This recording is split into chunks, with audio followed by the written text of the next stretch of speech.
Today I'm going to explain to you guys a little tip in Counter-Strike that a lot of you guys are playing incorrectly. Now this tip, there's a lot of methods on how you should play it and how you shouldn't, but usually around in my level 10 pugs, I see a lot of people doing it wrong. And if people up in 3000 elo are doing it wrong, I guarantee you guys are also doing it incorrectly down in the lower ranks. So I'm going to explain all the situations of this little tip and trick so you guys can play it correctly in your games. But before I go over that little trick, I need you guys to check out the sponsor of this video, Skins Monkey. Skins Monkey is a CS2 skins trading site and marketplace that provides an instant way to get new skins. My favorite thing about Skins Monkey is that I can trade skins that I no longer want and trade it for a skin that is equal value. If you use code LouisCS2, you get a $5 bonus on your first trade. If you want to buy skins, you can get a 30% deposit bonus plus an extra 5% using my code. The link is down in the description.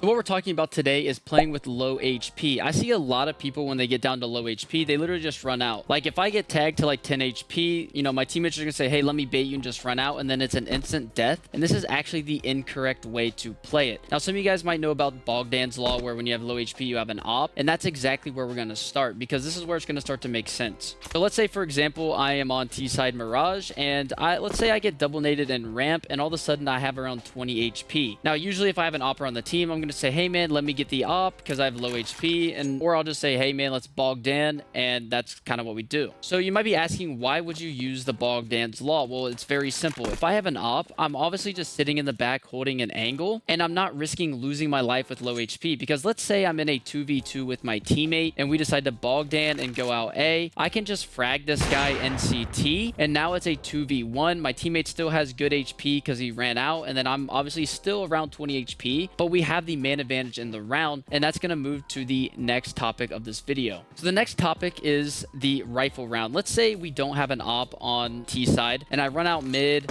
Let's say the window player gets a lucky dink on me when I'm running out mid. All of a sudden I have 20 HP. Now obviously I'm going to have to fall back. I don't want to give my life to any Molly's top box or anything. Let's go back to A ramp and talk about this again. If I have low HP, I don't want to run out first if we're in a 2v2 or even a 3v2 because if I instantly run out, I could just die to this guy's CT, right? But instead, if my teammate that is full HP comes out here, starts to fight this guy, let's say he takes 2 bullets, he gets to 50 HP, I can actually fight with him, and then now this guy's fighting 2 people, and then we kill him. I'm still on 20 HP, but he's on 50, and we're still up a man. We haven't lost anyone. Now, what I see a lot of people do, like I've talked about earlier, is they'll just have low HP, and they'll be like, oh, I'm 20 HP, just bait me. They run out, instantly die, and then this full HP guy is taking a 1v1 duel, which is not the right way to play it because you always want to fight someone 2v1, 3v1. Taking 1v1s isn't bad, but you always want to make sure you have a teammate that can trade you, and it's best to trade if you are the low HP player because this guy will instantly kill you if you are 20 HP swinging first because you are his first contact. But that's T side with low HP, so now let's talk about CT side. So if you find yourself with low HP on CT side, you can obviously Bogdan, but it's a lot harder, especially on the A site because there's a lot of spammable boxes. As you guys know, the boxes like triple or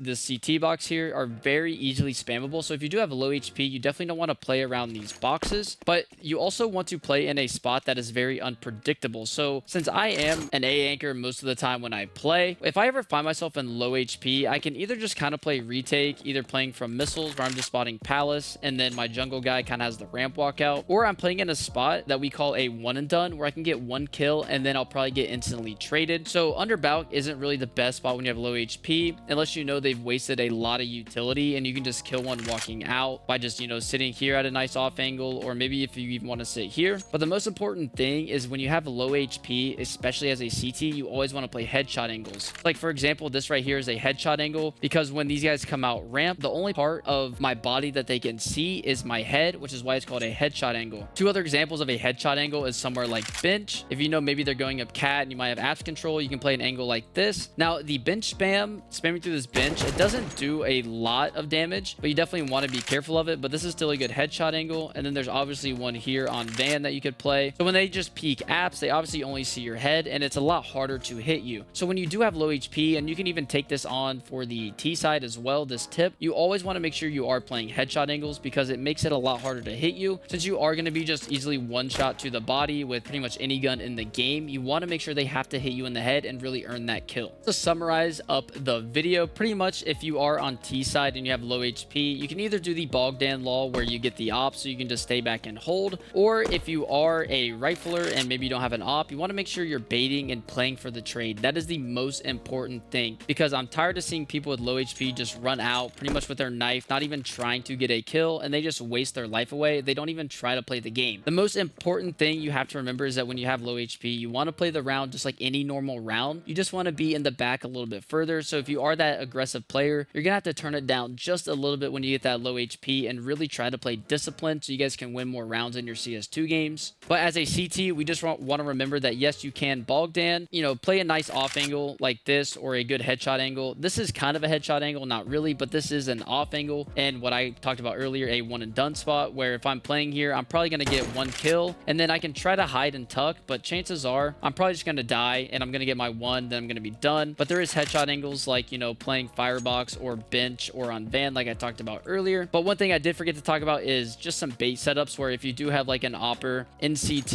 you can obviously play like these, you know, under balk spots or maybe in sandwich just to bait a little bit. You can get the kills when they are running out and they aren't expecting you. But those are some mind games that some of you guys might not be ready to talk about if you are in the lower ranks. So I won't talk too much about that. But if you guys did enjoy the video, make sure you guys comment down below. I read all your guys' comments and I do appreciate all the criticism that you give me. So I do appreciate if you guys comment down below if I missed anything, or maybe you think I should have added something in the video, or if you have any questions as well. I reply to those comments almost instantly, so I promise I will get back to you on anything you post. And then I also appreciate if you guys subscribe to the channel. I'm trying to get to 10,000 subscribers by the end of the year, and I'm uploading daily. So if you guys do like daily Counter-Strike content, or watching it when you guys are at work, or maybe if you're chilling at the park, but we all know CS players don't go outside, so I really don't think that's an issue. But I do appreciate you guys watching the video, and if you made it this far, I love you, and I'll see you guys in the next one. Peace out.